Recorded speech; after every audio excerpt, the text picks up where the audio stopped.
Hi, Algebra 2. To start out Chapter 4 here, we're going to be working with exponential functions. Here we go.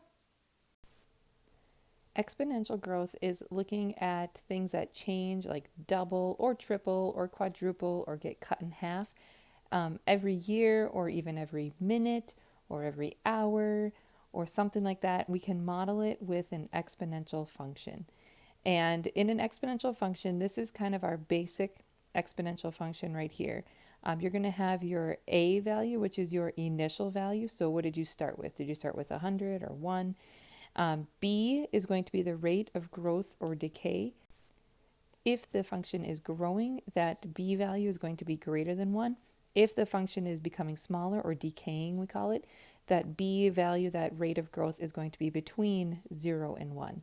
And then x is now in the exponent. We haven't seen that yet, but your variable is in the exponent, and it's going to represent the number of times it is multiplied. So the number of years, the number of minutes, the number of hours, however many times it's being multiplied will be your x.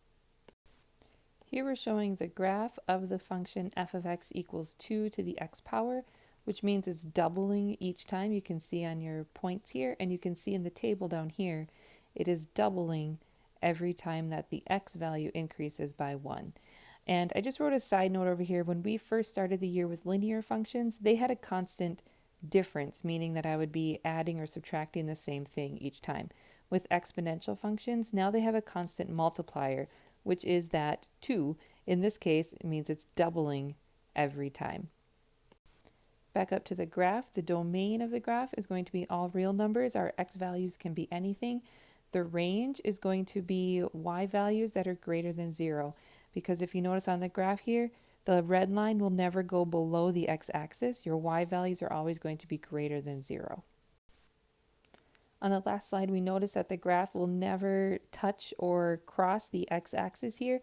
That means that the x-axis in this case is going to be an asymptote, which means that it's going to be a line that the graph approaches but never ever touches or crosses. Here's what your basic graph looks like for exponential growth, and that's going to be, again, when that value of b is greater than 1. So that means that when you're multiplying each time, you're multiplying by a number greater than 1, and so the values keep getting bigger and bigger and bigger. Exponential decay generally looks like this, and that's when that b value is between 0 and 1. So maybe it's getting cut in half each time, or decreasing by a third each time, or something like that. And then you'll notice as you keep going to the right here, the graph will get close to the x-axis but never touch it. So to just review growth and decay, we're just going to decide, are these functions examples of growth or decay? The first one right here, it has a b value of 1.5, so that means it is exponential growth.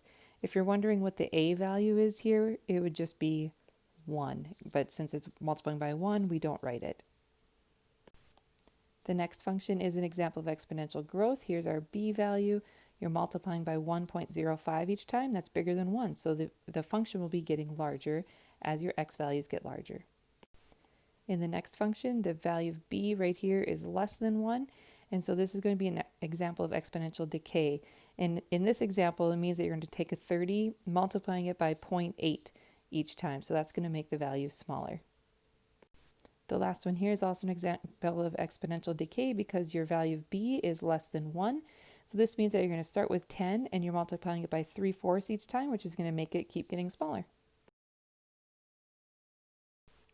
This one is an example of exponential growth. The value of b is greater than 1.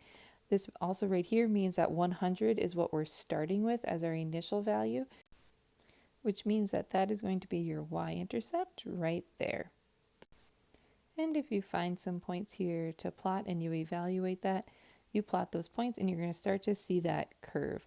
Now, if you graph it on Desmos, you'll see the much larger picture of the curve, and you'll also see how the x-axis is going to be an asymptote going this way to the left. So here we go with this example with Claire. She invests $5,000 in an account. That is going to be her value for a, that is her initial value. And then she's going to get 6.25% per year. So we know that this is growth. But when they give it to us as a percentage, we do need to think of it as a decimal, 0.0625.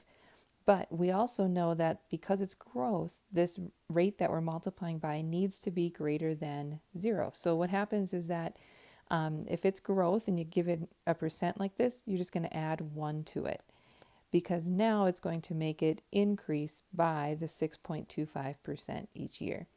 So our B value here is 1.0625, and we have X there as our variable, and we're wondering after how many years will her investment be worth $10,000. So when is this going to equal $10,000?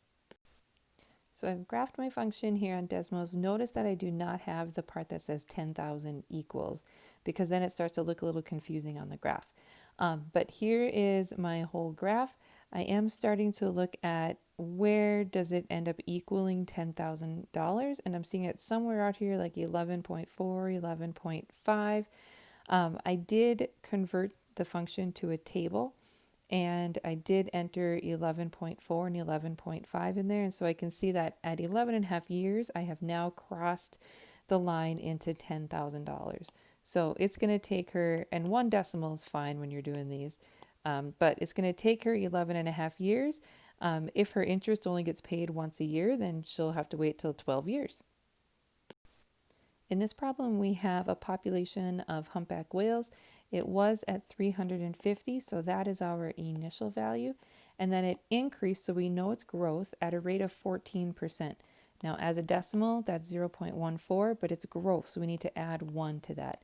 So we want our rate to be 1.14 and to the x power, and we're wondering when is it going to reach 20,000 whales. So here I've graphed my function. Again, I did not graph the 20,000 equals part because otherwise it looks confusing. Here I did change it into a table to help me out a little bit. When I was looking at my graph, I noticed that it's going to be somewhere out there at about 30.8, 30.9 years that we crossed the 20,000 mark. And so I did that in the table to help narrow that down a little bit. And I did get that at 30.9 years. That's when we finally crossed 20,000. And so it's going to take, in real life, we would probably say that that is going to take 31 years. If you wrote it as 30.9 years, you can do that as well. In this problem, we have a city which has an initial population of 15,500, and it's dropping 3% a year. So we know this is going to be decay. It would be tempting to write our rate at 0.03. But that means we're only going to have 3% of the population left after 1 year. So in reality, what we really have is 97% of the population left after 1 year. And so that's going to be our rate here. So just be careful when you're writing that rate that it does make sense. Also, we want this to be less than 1 because it's dropping. So we're not going to add the 1. And we want to know when is the population going to drop below 8,000. So I graphed my function, and I did create a table of the function as well. When I was using my finger on the line, I could see that it was going to be somewhere around that 21, between 21 and a half and 22. And so I put in a few values into the table, and I saw that it is going to drop below the, 8,000 at 21.8 years. So if you were reporting this out to the city commissioners, you would maybe say that it was going to drop below 8,000 in 22 years, just to round it to a nice number. Here we have a motor scooter. It was originally $1,000, and it depreciates at a rate of 15%. So that means decay. And again, it would be tempting to write our rate at 0.15, but that means that after 1 year, it's only worth 15% of what it originally was. In reality, after 1 year, it's going to be worth 85% of what it originally was. And so that's going to be your rate. And then we want to know, when does the value fall below $100? Here's the graph, and I did create a table again, and I found the value to drop below 100. It was right around 14, right at that 14.2, then it's below 100. So in 14 years, or 14.2 years, excuse me.